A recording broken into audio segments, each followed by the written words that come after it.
It's December 1st, 1900, and another remarkable event is about to be uncovered by Arion, Rebecca, and Olly, the Retrospectors. Picture it, thousands of beer barrels being emptied into the streets.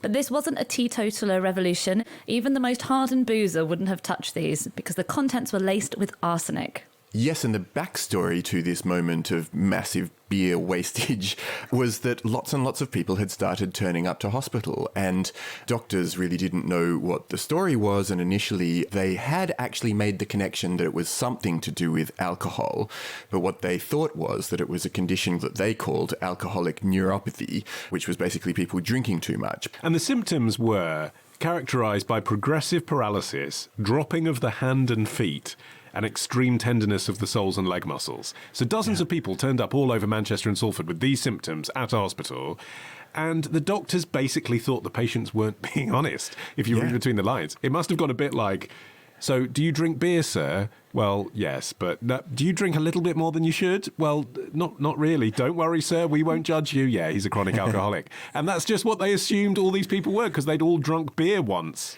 Right, and part of what was underpinning their lack of belief in the people that they were treating was that largely the people who were turning up to hospital were poorer and more working class people, and there's a very good reason for that, which we'll explain in a moment.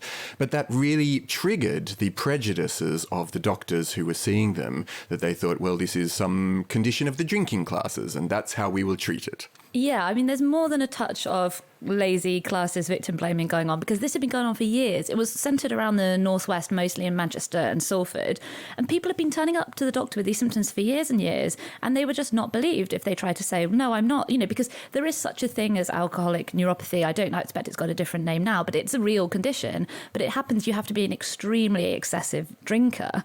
And what had happened was that the doctors were so reluctant to connect the dots in any way other than, kind of bringing it back to socioeconomic factors, that it developed into this weird belief that alcoholism was having a peculiar manifestation in that area rather than that it was something else altogether. Dr. Kellenack of the Manchester Royal Infirmary had written, multiple neuritis, which is another word for this, has long been recognised as a common penalty borne by those who indulge in alcoholic drinks in Manchester and district. People knew it was happening, and they'd kind of just been like, well, I guess that's what happens if you drink a lot in Manchester. And there were two news events that served to just reinforce their assumptions. The first in 1900 was the ongoing Boer War, and people were being accused of having massive drunken celebrations every time there was a major victory, like there was in 1900 at Mafeking, which made a hero out of British leader Robert Baden-Powell, who we spoke about on the first Boy Scouts episode of July 29th. But there was also this general election, the so-called khaki election in October, that was called early by Lord Salisbury, then Conservative Prime Minister, and he was hoping to just sort of ride this patriotic tide back into office. But people had long thought that elections triggered mass drinking events in any case, so they were looking at these... They do with me. Which is understandable.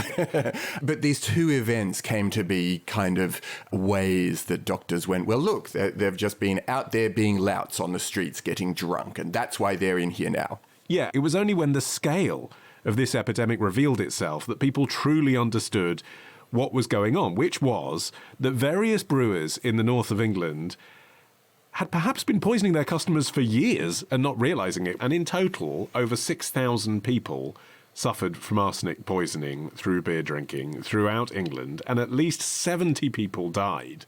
And in fact, the likely cause for the poisoning of beer was the malt substitutes and sulfuric acid being used to speed up the brewing process. And the cheap stout that people were drinking was known as fourpenny beer, which I know that, with inflation and all of that, but the idea of getting a beer... Try getting a beer for a fourpenny these days. Oh, that's a dream.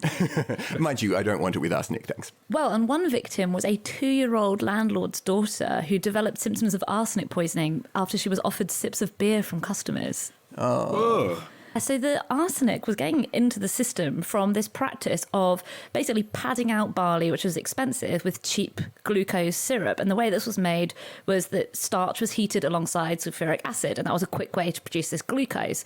So the acid that was being used by the sugar refinery contained pyrites, more commonly known as fool's gold, and those were laced with arsenic. Which is all a very modern tale, isn't it? Like, it strikes me as having a modern echo in the kind of slow onslaught of diabetes across the Western world as we've replaced sugars with corn syrup in our diet of processed food.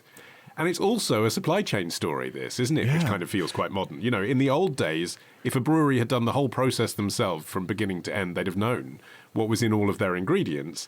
But even in 1900, you're at a stage where, yeah, okay, you're using a sugar refinery near Liverpool, you're using sulfuric acid to make that sugar from a firm in Leeds. But nonetheless, like, you're slightly losing track of what's going into your own product. The Manchester Courier attributed the blame to, quote, the mania for cheapness which taints the whole of commercial life today, which has provided an object lesson in the evils of drink by suppliers, careless of the most elementary principles of honesty so long as they can squeeze a little bit of extra profit out of the transaction. This is such a contemporary story. Yeah, and we're at the beginning of this kind of progressive era where people were starting to become concerned about adulterated food and drink, and there was finally some government action on those. But interestingly, the year before, a government inquiry had concluded that ingredient swapping, as was being done, you know, with adding the glucose to the barley, did not violate the Sale of Food and Drugs Act. And I suppose that's because when you're looking at the really egregious cases of the Victorian times and before, you know, you had people literally putting sawdust in bread. It probably didn't seem like it was particularly harmful to be putting sugar syrup in beer. And of course, it wouldn't have been had there not been arsenic in it. And as soon as this occurred, there was this massive round of finger pointing because the brewers then all pointed their fingers at this particular sugar supplier called Bostock's. Their drunken, shaky, droopy fingers. Trembling with arsenic. Acid-laced. Yeah. And Bostock then pointed their fingers at an acid supplier called Nicholson's. And Nicholson said, well, we never promised to supply you with unharmful acid, as if they just didn't know what the sugar companies were going to be doing with their acid in any case and serving it up to people. And the claims mounted up to this massive whopping bill of £136,000 that brewers were then expected to start paying back to customers who had been wronged by this. But it eventually all fell on Bostock, which was the sugar supplier. And although there would have been obviously a lot of public sympathy for the families who were affected by this, it is complicated, I think, emotionally, by the fact that alcohol is a poison. You still get this, don't you, with victim blaming when someone has, you know, in the tabloid vernacular, done it to themselves. No one drinks because they think it's good for them, although admittedly there was probably more mixed messaging about that in 1900. But nonetheless, it's a recreational product that we know is not healthy. So the brewer was able to kind of imply, look, sorry we didn't harm your health in the way you were expecting, but you don't drink our stuff to be healthy.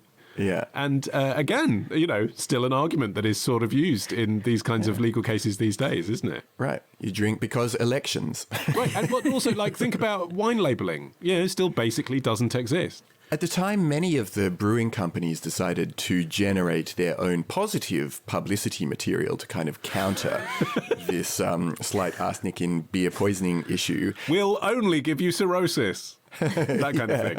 Yeah, that's sort of the... Well, no, okay. So this is how one of them reads. And because it's in quite shouty capitals, I'm going to give it the emphasis that it deserves. But the ad goes, Pure Beer, Daniel Higson Limited. Our ales and stouts are and have always been brewed from the very finest materials, and we unhesitatingly guarantee their absolute purity.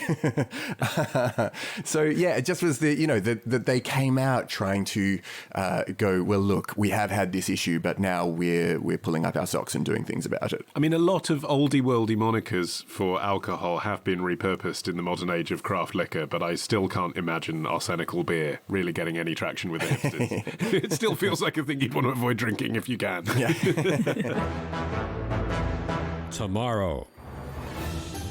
He just really liked domes. He just really wanted to build a dome. Ditch the ads and get a Sunday episode when you join Club Retrospectors. Subscribe now on Apple Podcasts, part of the Acast Creator Network.